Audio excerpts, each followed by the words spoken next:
കമ്മിറ്റിയുടെ ആഭിമുഖ്യത്തിൽ ഗുരുവിചാരധാര വിഷു സംഗമം സംഘടിപ്പിച്ചു.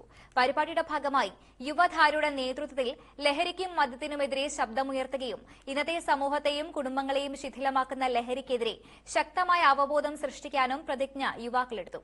സംഘടന പ്രസിഡന്റ് പി ജി രാജേന്ദ്രൻ പ്രതിജ്ഞ ചൊല്ലിക്കൊടുത്തു.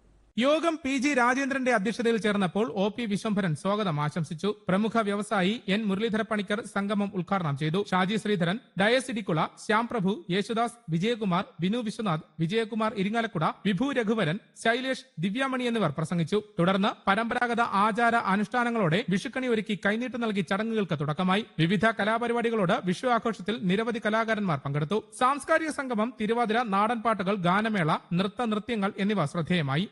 തുമ്പൈ മെഡിസിറ്റിയിൽ വെച്ച് നടന്ന ആഘോഷ പരിപാടികൾക്ക് സഞ്ജു രാജ്, ബിജു, ആകാശ് പണിക്കർ, പ്രദീപ് കാഞ്ഞങ്ങാട്, മിഥുൻ, അർജുൻ വന്ദന മോഹൻ, ലളിത വിശ്വംഭരൻ, മഞ്ജു ഷാജി, മഞ്ജു വിനോദ്, ഗായത്രി രംഗൻ, രാഗിണി മുരളീധരൻ, ദീപക് ശിവാനി, ശ്രുതി എന്നിവർ നേതൃത്വം നൽകി.